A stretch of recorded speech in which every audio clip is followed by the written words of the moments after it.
moment is here, you can stop your search. It's Comics by Perch. Hey everybody, this is Perch, and got a viewer mail here that I think makes a really good point around, it's around politics, but it applies to a bunch of different things, and I think you'll see what I mean when I get into this. But I think this is probably true just in kind of how discourse is happening nowadays. But it says, "Hey Perch, I just had a conversation around Superman that left me frustrated. I was arguing with someone online, not healthy, I know, but it is what it is, where they told me Superman has always been political. I mean, in his first comic, he saves an innocent man from state execution. I don't know what to say to that. Have we really reached a point where people believe opposition to execution of an innocent people is political? When's the last time any politician said, I support executing innocent men, to hell with the evidence? I can't imagine that was an issue, even an issue back in 1938. I find a lot of time that some of the people are unable to separate thing that has political subtext from overt political or overt partisan politics. Superman fighting the Klan or saving an innocent man is the former. Cap and Sam Wilson giving commentary on the Tea Party after Obama, or Superman taking a position on immigration pretty much only after Trump's campaign is the latter. I think some of this stems from people being unable to separate morality, and by the way, this sentence is so absolutely dead on. I think some of this stems from people being unable to separate morality from partisan politics and the idea that if you vote for them, you are immoral. I wish more people would separate doing the right thing from politics. Even animals, by studies, have concepts like fairness. Morals aren't innately political, but calling people racist for how they vote obviously is. So I think that mail says it perfectly. We can just say thanks for listening. We're done. No, I think that there's a lot of things right now that have very fluid definitions where you've got across the board around storytelling, around certainly around politics, where the term itself has been warped and damaged and destroyed and grown to the point that it can mean everything. And politics right now is used for everything. Everything is political. The football team you like is political. Um, Obviously, in 1938, Superman saving an innocent man from execution is not political. That's not a stand against the death penalty. That's not a stand against any kind of current day political topic. It's literally the simplest possible plot, which is somebody is accused of something they didn't do. They're about to die from it, and and Superman saves them. That's it. If you're tying in politics into that, you're really stretching. And I'd like to think you're doing that, but it's clear in today's current day because of this slow motion, kind of wave of propaganda as politics. I doubt many people do realize they're being dodgy with this whole conversation. Um, I think that in comics, certainly, again, and I think I've said this before, it all depends on how you define it. Comic books have always been political. Well, okay, if you define that as politicians show up in the comics, then yeah, for sure. If you define it as people fighting Nazis as politics, then yeah, but are people fighting Nazis, is that political? I mean, or is that history? And bear in mind, depending on who you are, you'll have different answers to these questions. And I'm not even saying who's right. I mean, but all of us having different definitions and just stumbling around using and holding to our own definitions without bothering to kind of have any understanding about how other people think of things is a problem. That is, none of us are going to communicate that way, and I think that's largely intentional. I think that there's a lot of power and control in basically controlling the communication. If you can have the playing field of what you say and when you say constantly under the microscope of somebody else's ideals and thoughts, then nobody can mount any kind of argument. No conversation can actually occur, and nobody gets anywhere. And that is more or less where we've come. It is the entire thing is absurd. It absolutely is. Um, I think that, I mean, the problem with the politics and comics argument is that it's people are not arguing what they say they're arguing. When you say, and again, I've done videos on this in the past as well, is when you say, oh, comic books have always been political. That's not actually the point you're trying to make. You're not actually, making a in-depth conversation happen around, comic book history, around what kind of themes are there. You're trying to basically refute somebody who says, I don't like current comics because they have too many political topics. You're arguing that point by creating a new one. Uh, at the end of the day, comics, you like them or you don't. The story is either good or bad. And for a long time, again, much longer back than today's current year, um, if you like a comic and somebody else doesn't like a comic, you will think of reasons why that person is wrong. Maybe they just don't understand the story. Maybe they're illiterate. Maybe they can't appreciate good art. There's all kinds of reasons why you might want to basically try and prove the point that whoever's arguing with you about the quality of a comic is just wrong.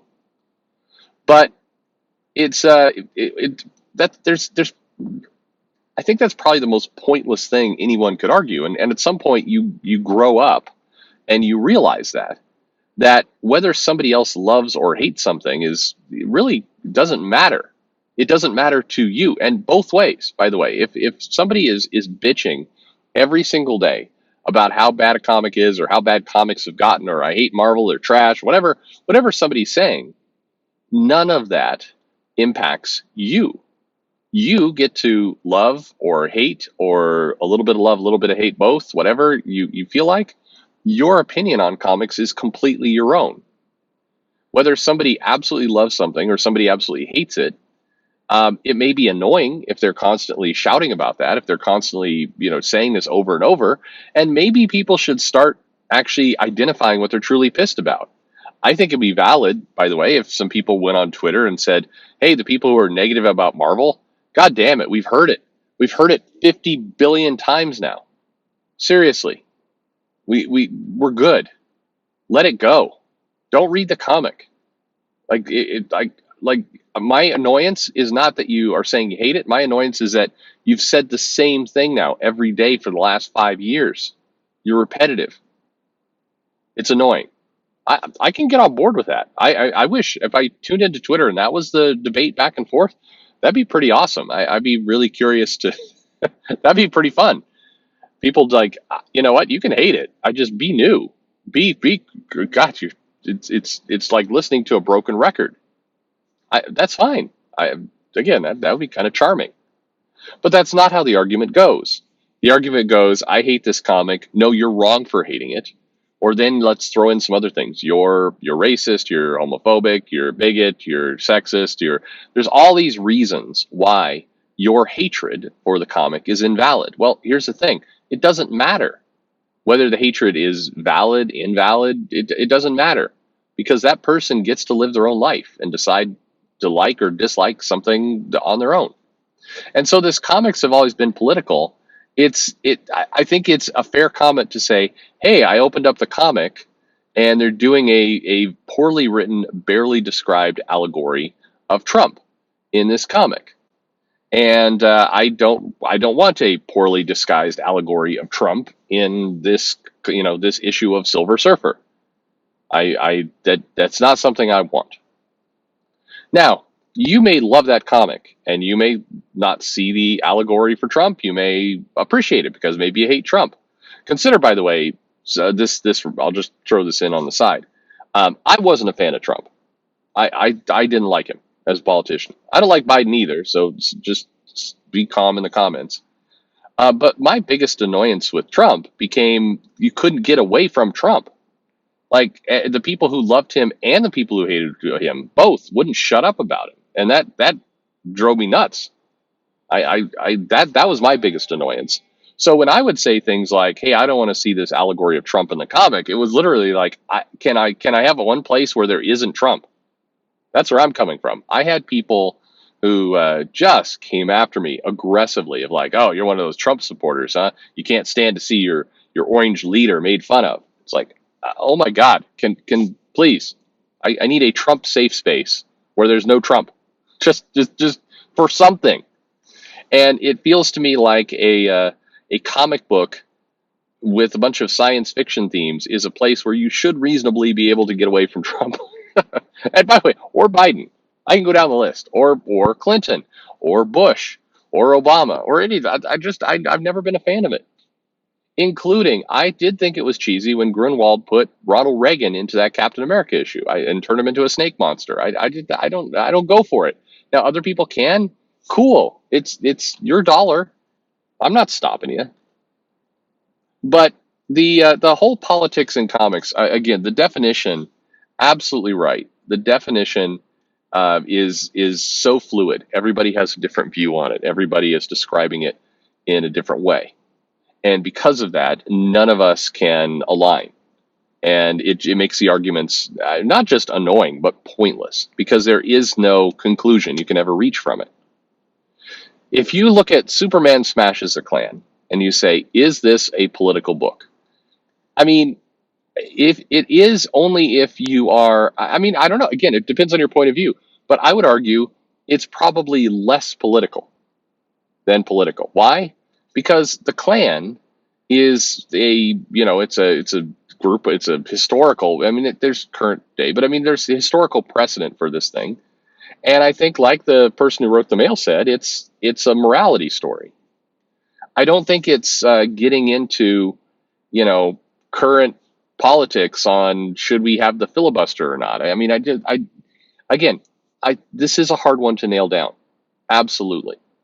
So what I wish would happen, because I think it's going to continue to be hard to nail down what is politics, what is not politics. What would be nice is if people could just argue what they really mean.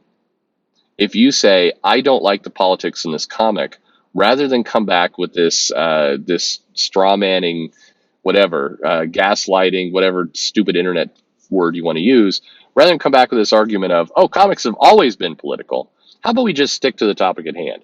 What was wrong with this particular comic that we're talking about? This one.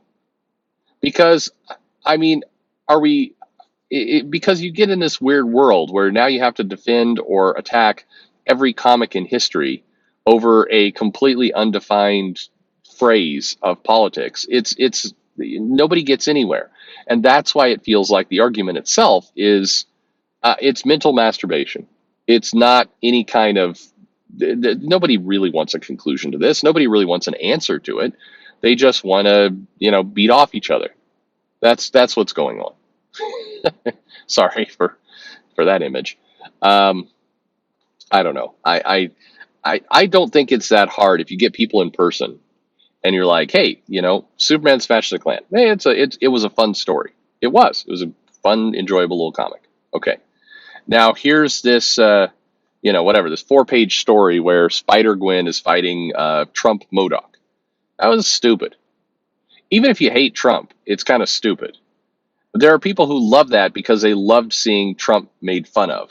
But is it healthy for comics to make fun of any politician? Like, I don't want to see, what would the equivalent be? Some like Biden, Ultron Biden bot who's senile. I don't know what, like, I don't want to see any of these politicians really made fun of the book. It ages and dates the book. It usually comes off as extremely cringy, whoever the politician is. And frankly, there's millions, has to be millions of places where you can see Trump made fun of. There's so many memes of Trump photoshopped into everything. You can see him, making out with Putin. You could see him as a half human, half horse. You could see him as a giant baby. You could see him as all kinds of things. It's out there. Putting that in comics as well, just it cements the comic into something crappy. It cements the comic into kind of the same weight and meaning as a meme on Twitter. Comics, I think, should be better than that. They should last longer than that. That's my opinion anyway. And again, you can disagree, and that's cool. and you can buy those comics from the sales figures. I think that more people are on my side on this one, but whatever. If it's there and you love it, buy it. But how about we stop with the argument back and forth? What I buy and what you buy, they don't need to align. Never have. Anyway, great mail. I absolutely agree with the point. I think people confuse politics with morality. And I think that's a major, major problem right now in today. I know I don't think Superman saving an innocent man on death row is political. I'm with you. I don't think Superman smashing the Klan is political. I think that's more of a morality story. I think if Superman comes out and says, slavery was wrong, I don't think that's political. I think that's morality. I think if Superman comes out and says we need to support the Build Back Better plan, I think now it's political. Again, but if you're in heavy support of that, you might say that's morality. I don't. Again, the definition is very fluid. But I think there is a big difference between current day politics, things that are happening right now in the news cycle, and memes and jokes and everything that goes around with that. And then I think there's timeless topics. And and to be fair, there's been comics where characters have gone back in time. Or I remember there was an Invaders comic where there was flashbacks to the invaders fighting in World War II and fighting the Nazis. And I remember there's some people who were like, oh, here's another comic getting political. Really? World War II did happen. And the invaders were established as fighting in that war. So them going back in time fighting the Nazis, that's stop. That's not a woke agenda. That's history.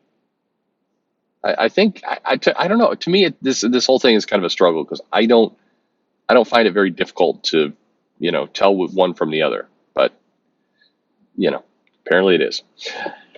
Anyway, thanks for listening.